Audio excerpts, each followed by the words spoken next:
Bakit di po ninyo ni-remind si Colonel La Chica o maging si OVP na, Sir, Ma'am, kailangan po natin na totoong pangalan na recipient ng CIF dahil baka hindi na kailangan ng COA at nasa Joint Memorandum Circular po yan. You should know that. Sa nabasa ko po sa GC, Your Honor, hindi naman po sinasabi doon na kailangan po ang pangalan ng recipient po, Your Honor. Bago po kayo naging SDO ni VP Sara, ano po ang trabaho niyo? Ano po, sa office po ng Office of the Vice President, Vice Presidential Officer 6 po ako, Your Honor. No, nung mayor po siya, anong trabaho niyo? Empleyado na ba kayo ng gobyerno? Paano kayo nagkakilala ng Vice President? Empleyado na po ako ng gobyerno, Your Honor, doon po sa Sangguniang Panglungsod, Your Honor. Anong trabaho niyo po sa Sangguniang Panglungsod? First po is stenographic reporter, Your Honor. And then po, nagiging supply officer po, Your Honor. Anong year po kayo nagkakilala ng Vice President?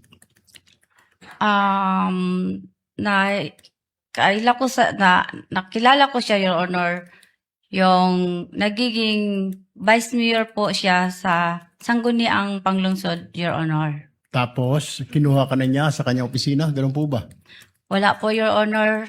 Nakilala ko lang siya bilang siya po ang vice mayor ng Davao City, Your Honor, sa Sangguniang Panglungsod, ang iyang opisina. Tapos ako, doon din nag-opisina sa Sangguniang Panglungsod, Your Honor, sa admin office po. Kailan po kayo kinuhang SDO sa Office of the Mayor? Yung mayor na po siya, siya na po ang mayor ng Davao City, Your Honor. Alright.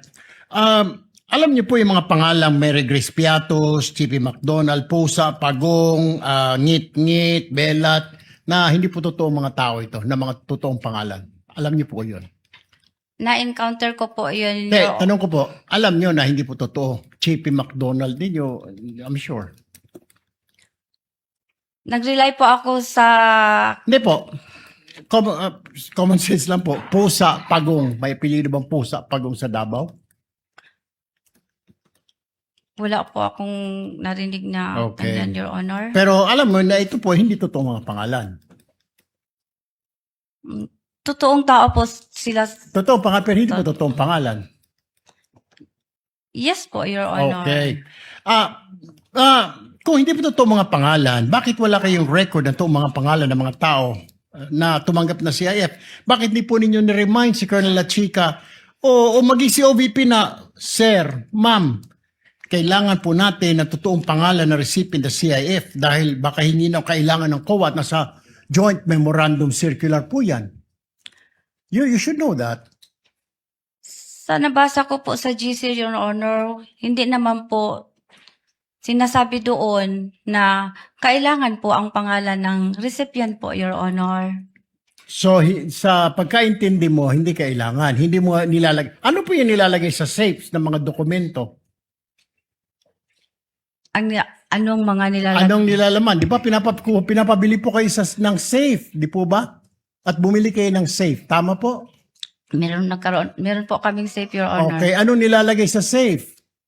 Nakalagay po sa Joint Memorandum Circular po yun. Meron po, ang nilalagay po doon yung mga documents po.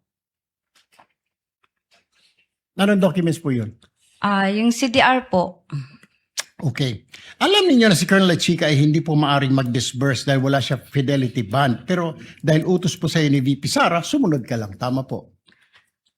Instruction po yun. Siya po ang Kaya nga po. designate ni Ma'am VP Sara na security kaya officer, nga po. Your Honor. Kaya nga po. Pero alam niyo na wala po siyang fidelity bond. And yet, dahil utos po ni VP, dinisburse po sa kanya. Tama po. Yes, Your Honor. Okay. So, tanggap mo rin po ang rason ni Colonel La Chica na huwag ka na magtanong kasi confidential fund yan. Hindi ka pwede magtanong. Despite the fact na ikaw ang disbursing officer at baka sumabit ka. So, hindi mo na tinanong, ano ba talaga ito, Colonel? At delikado ito, baka sumabit ako. Tama na ba yung sagot niya? Huwag ka na magtanong, tumahimik ka na lang dyan dahil confidential fund yan. Ikaw ang disbursing officer. Meron po siyang binigay sa akin, Your Honor, na fund utilization report po, Your Honor. Aside po sa pag-verify ko sa kanya kung bakit ito ang pangalan, Your Honor. Kasi confidential in nature po yun, Your Honor. So sa tingin mo, walang mali po sa paggasta ni Colonel Lachica sa intelligence fund, confidential fund ng Office of the Vice President? Sa tingin ko po wala kasi nabigyan po niya na ako ng fund utilization report, Your Honor, na binabangga ko po sa object of expenditures na binigyan niya sa akin. Nagtugma po ang mga amount, Your Honor, at saka yung ano pong expenses ang dapat ma-incur niya, nandoon po rin, Your Honor. One last question, Presiding Officer. So, ibig kong sabihin, from the very start po, pagbibigay ng mga alias, walang totoong pangalan, paggasta ng mga class sa mga tree planting, okay lang yun. Part po yun ng confidential fund. Sa tingin mo? Basta po, binigyan po Di po, ako. kaya nga po, sa tingin mo, yung from the very start, yung mga mereges piatos, pagong pusa, normal yun. At pagkatapos yung paggasta sa mga tree planting, paggasta sa mga mga pagbili ng mga silya, lamesa, bahagi ng intelligence fund as a disbursing officer.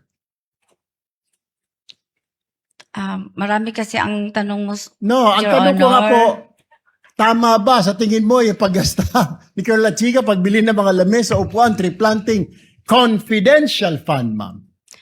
Na Kasi- bahagi ng confidential yun. Kasi, Your Honor, sa tree planting po, napasok po doon ang confidential plan po during po sa pag-inspect po ng area po kung saan po mag-tree planting ang mga tao po at ang mga partner organization po. So, pag-survey po, yun po, papasok po ang confidential operation, Your Honor. Pati po pagbili ng lamesa, may confidential din yun. Kailangan under strict confidence sa pagbili ng lamesa at upuan. Gagamitin po yun sa operation, Your Honor. Okay. No further questions, Mr. Presiding Officer.